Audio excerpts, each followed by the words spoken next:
और ब्रिगेडियर विजय सागर धेमन जी, आपसे भी निवेदन है कि कृपया करके आप भी अपना स्थान जो है मंच पर ग्रहण करें।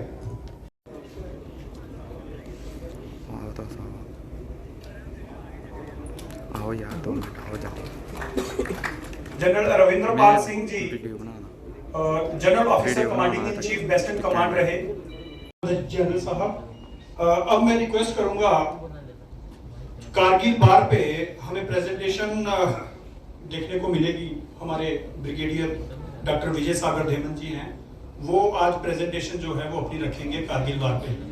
उससे पहले मैं क्षमा चाहूंगा, इस कार्यक्रम की जो असली शोभा है, मंच पर आसीन हमारे आज के अतिथिगण तो हैं ही हैं, उन परिवारों से हमारे साथ लोग हैं जिनके परिवारों से हमारे देश के लिए जो शहीद हुए, वो भी हमारे साथ आज इस कार्यक्रम की शोभा बढ़ा रहे हैं। हम सब उनका उठकर तालियों से स्वागत करें। मेरा सबसे निवेदन है, जिन्होंने इस देश के लिए कुर्बानी दी, भारत माता की रक्षा के लिए, उनके परिवार हमारे साथ हैं। उनको सम्मानित भी हम अभी करेंगे ब्रिगेडियर धेमन जी के एड्रेस के बाद। धन्यवाद। ब्रिगेडियर धेमन।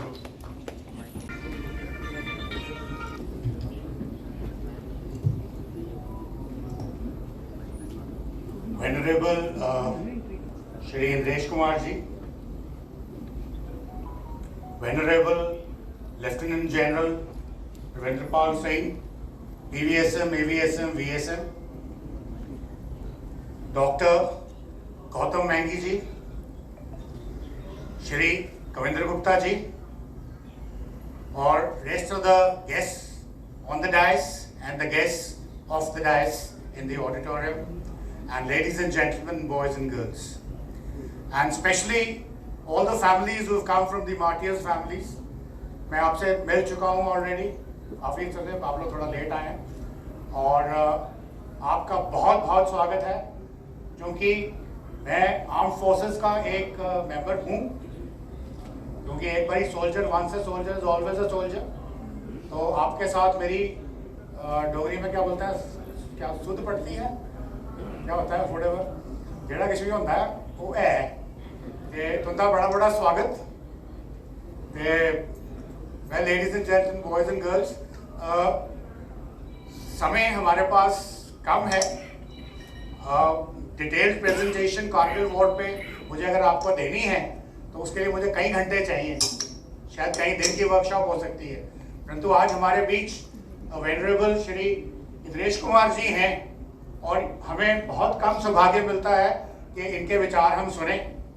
इसलिए मैं आपको अगले 5-7 मिनट में थोड़ा बहुत कारगिल के शहीदों को याद करने की कोशिश करूंगा, ताकि आपको भी थोड़ा रिवाइव होए, और आप बाहर जाकर के जो नेक्स्ट जनरेशन है उनको बताइए कि हमारे देश की क्या गाथा है, क्या हमारी हेरिटेज है, क्या हमारी ट्रेडिशंस हैं, और क्या हमारा इतिहास है।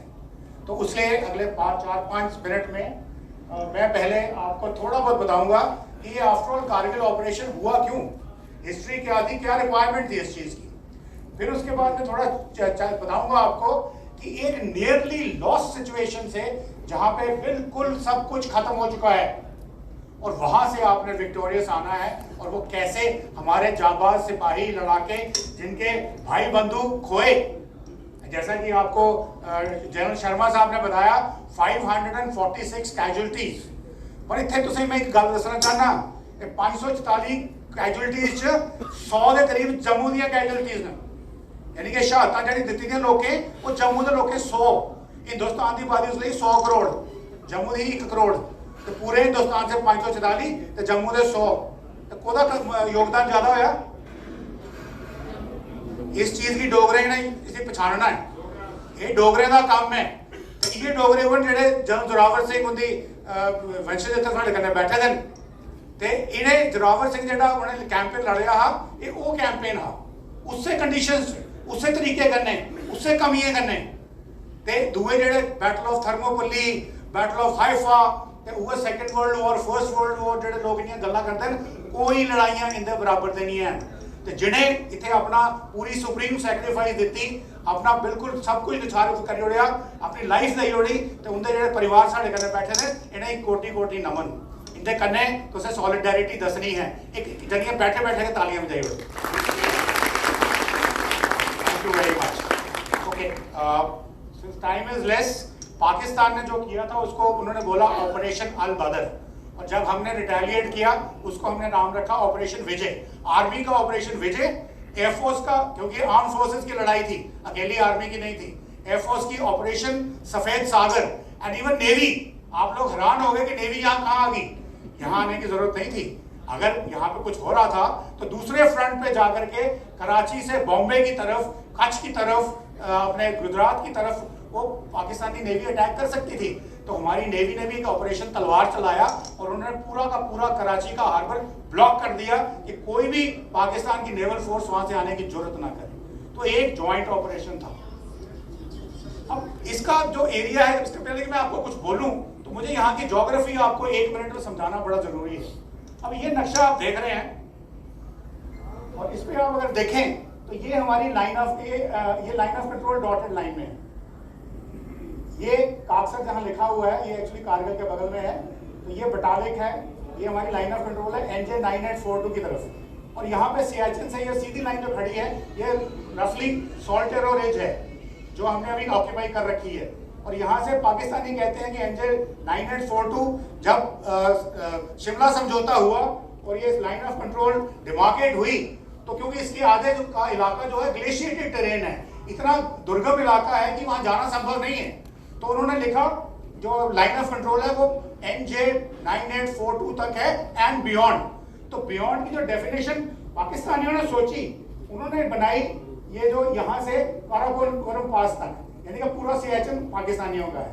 बट हमने बोला कि दुनिया भर में जो एक एक्सेप्टेबल स्टैंडर्ड्स हैं, जो मापदंड हैं कि अगर आप कोई बाउंड्री बनाते हैं तो वो कोई वाटरशेड पे होती है, कोई माउंटेन रेंज पे होती है, कोई रिवर पे होती है, तो इस तरीके से नेचुरल फीचर्स पे होती है। तो ये सॉल्टर और रिज जो थी, जो ये रफली दिखाई हुई है, तो यहाँ पे हमने ऑक्यूपाई कर लिया था। अभी ये मैंने आपको इसलिए बताया क्योंकि अगर मैं इसकी अभी हिस्ट्री बताऊंगा कि ये वॉर हुई क्यों, तो उस पर आपको ये चीज समझने की जरूरत है। और ये बात नहीं कि 1991 में पहली बार ये ऑक्यूपाई किया था, 1947 में भी, जिसको आप कबाली रेड कहते हैं, वो कबाली रेड नहीं था, वो पाकिस्तानी आर्मी का रेड था, regulars and irregulars, abetted by British, signed by British army general Messervy. उनका ऑर्डर था अटैक करने का J&K स्टेट के ऊपर। ये उस वक्त भी उन्होंने इसको कैप्चर किया था और उस वक्त भी जनरल स्पैरो ने इनको मात देते हुए टैंकों को वहां चढ़ाया जहां पैदल जाना मुश्किल था, टैंकों को वहां चढ़ाया और एक सारे जगह इवेक्ट कराई। और उन टैंकों का कमांडर कौन था? कोई पुराने बुजुर्ग टैंकों के कमांडर कौन थे?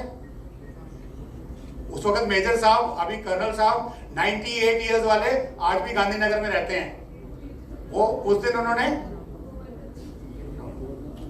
ये कर्नल जवाहर दूसरे हैं, ये कर्नल ही हैं, ये गांधीनगर में रहते हैं। और दूसरे कश्मीर फ्रंट पे मेजर जनरल गोवर्धन सिंह जमाल भी थे। अभी ये एक्चुअल डोगरे लेजेंड्स हैं जिनको आपको उनके बारे में पता होना चाहिए। आज जनरल साहब आ नहीं पाए गोवर्धन सिंह, क्योंकि उनको मैंने बुलाया था, तो उन्होंने अपनी हेल्थ की वजह से, उनकी वर्टिब्रल प्रॉब्लम में बहुत प्रॉब्लम है, 3-4 वर्टिब्रल्स खराब हो चुके हैं, पेन बड़ी ज्यादा थी, तो उन्होंने माफी मांगी है कि मैं नहीं आ सकता। तो एनीवे, तो ये डोगरों का काम है, ये मैं आपको बताना चाहता हूँ। तो उस वक्त भी इवेक्ट किया। उसके बाद जब 71 वॉर में पाकिस्तान को पता लग गया भाई कन्वेंशनल वॉर में हम इंडिया से नहीं जीत सकते, फिर उन्होंने 90 के अंदर, शायद आपको पता नहीं होगा, जनरल अब्बासी थे commander force, commander northern areas Pakistan के, उन्होंने भी कोशिश की, मुंह की खाई। फिर 92 में अटेम्प्ट हुआ, मुंह की खाई। फिर 84 में जो ये सियाचिन वाला हमने ऑक्यूपाई किया था, कि उस वक्त हमारी इंटेलिजेंस इतनी स्ट्रांग थी कि हमें पता लग गया था कि पाकिस्तानी आके सॉल्टेरो रिज पे कब्जा करने वाले हैं। हमारे जवान, वीर जवान, लड़ाके, शूरवीर, बिना किसी इक्विपमेंट के, बिना किसी स्पेशलाइज्ड चीजों के सीधे सियाचिन पे चढ़ गए। और सूबेदार बाना सिंह कहाँ के हैं? ऑनरी कैप्टन जम्मू के। हम सब जम्मू वाले डोगरे हैं, हिंदू मुस्लिम सिख ईसाई सब, और सब जात पात कोई नहीं, सब डोगरे हैं। तो ये डोगरों की कंट्रीब्यूशन है इस इलाके में। फाइनली क्या हुआ कि उस वक्त जब सियाचिन में उन्होंने मात खाई तो वहां पे उनके एक कमांडर थे ब्रिगेडियर परवेज मुशर्रफ, वो एक कमांडो थे और उन्होंने उनके दिल में चुभ गई बात कि हिंदुस्तान ने हमें यहाँ मात दी। उसके बाद वो मेजर जनरल बने, लेफ्टिनेंट बने, chief of the army staff बने। उनके दिल में ये खटकता रहा कि ये क्या हो गया, हमने बदला लेना है। और इस जगह की खासियत ये है कि ये अगर ये हाईवे जो डोमिनेट करते हैं, अगर इसको तोड़ दिया जाए, हाईवे कट ऑफ कर दी जाए, तो सियाचिन की रसद बंद हो जाएगी, लेह लद्दाख की रसद बंद हो जाएगी, तो हिंदुस्तान से लेह लद्दाख कट जाएगा और वो फिर आकर के सियाचिन में जीत लेंगे। तो आज तो खैर हमारे पास हमारे जो अटल बिहारी वाजपेयी हमारे प्राइम मिनिस्टर थे, उन्होंने मनाली का रास्ता बना लिया। अभी किश्तवाड़ से रास्ता जो जनरल जोरावर ने शुरू किया था, वो भी अभी टनल्स बन रही हैं, तो अभी कोई प्रॉब्लम नहीं है। और उस वक्त ये बड़ी मेजर प्रॉब्लम थी, इंडिया के लिए बड़ी एम्बैरेसिंग सिचुएशन हो जाती अगर हम इसको खो देते। तो 99 में फरवरी में हिंदुस्तान एज यूजुअल पाकिस्तान से दोस्ती के हाथ बढ़ा रहा है। हमारे प्रधानमंत्री माननीय अटल बिहारी वाजपेयी सदाए सरहद की गाड़ी का नाम था, उस पर बैठ के अमृतसर से अटारी से होते हुए पाकिस्तान पहुंचते हैं। नवाज शरीफ उनका स्वागत करते हैं, उनको 21 तोपों की सलामी दी जाती है।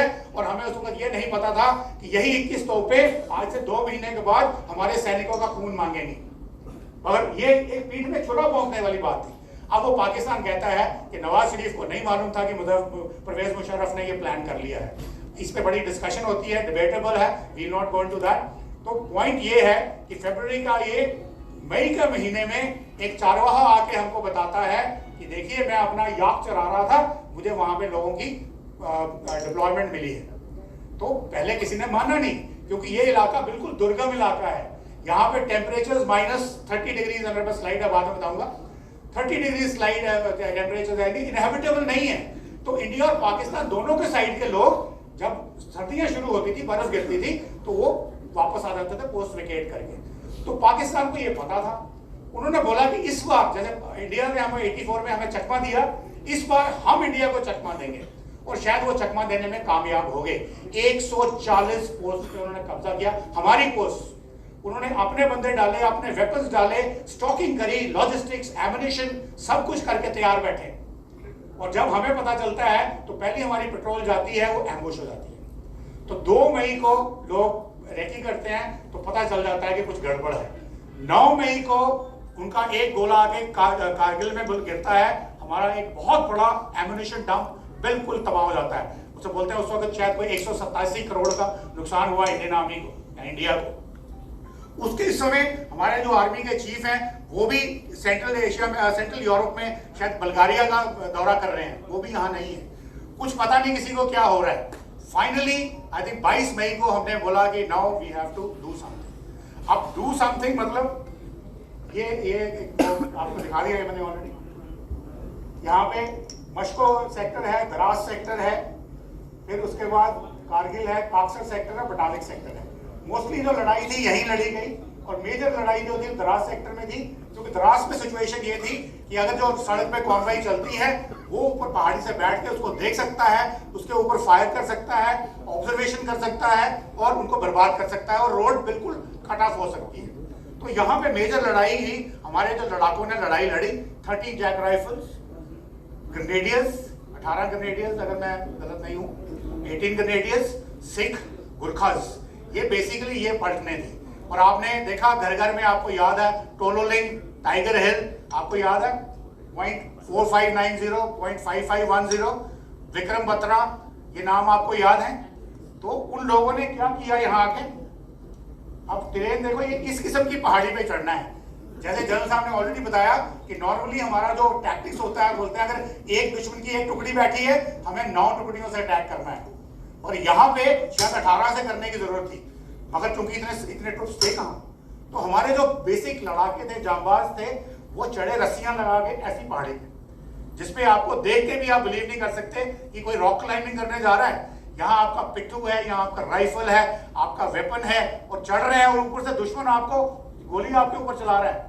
तो आप समझिए किस किस्म की हिम्मत, किस किस्म की परसिवियरेंस, किस किस्म की मेंटल स्ट्रेंथ, किस किस्म की फिजिकल स्ट्रेंथ उन लोगों में होगी। और देश का जज्बा हुआ उनको वहां पे, और वो हम वहां पहुंचे।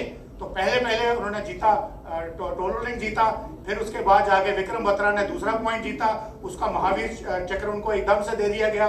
फिर तीसरा पॉइंट जीता तो उनका परमवीर चक्र, पर वहां पे उन्होंने अपनी जान दे दी। तो इस तरह से एक supreme sacrifice, rifleman Sanjay Kumar, Indian army की ट्रेडिशंस हैं कि एक भी हमने अपना जो जवान है जिसकी डेथ हुई है उसकी डेड बॉडी हमने दुश्मन के पास नहीं छोड़नी है। इसलिए नहीं कि उसने पाकिस्तानी उनके साथ क्या करते हैं, जो आपने देखा सौरभ कालिया के केस में, परंतु ये उसने बोला, लेफ्टिनेंट साहब थे, बोला कि अपने एक बॉडी लानी है वापस, तो वहां सूबेदार साहब थे, उन्होंने बोला साहब आप नहीं जाएंगे मैं जाता हूं, यानी कि कंपटीशन है कि मैं जाता हूं, ये नहीं, वो पता है कि सर्टेन डेथ है, पर लेफ्टिनेंट साहब ने बोला मेरा ऑर्डर है, आप मेरा ऑर्डर मानेंगे, आप मुझे कवरिंग फायर दीजिए, मैं जा रहा हूं, और लेफ्टिनेंट साहब ने अपनी जान भी गंवा दी। तो ये एक मिसाल कि एक सिर्फ डेड बॉडी को वापस लाने के लिए आप अपनी जान देने को तैयार हैं, ये सिर्फ भारत की आर्म फोर्सेस ही कर सकती है।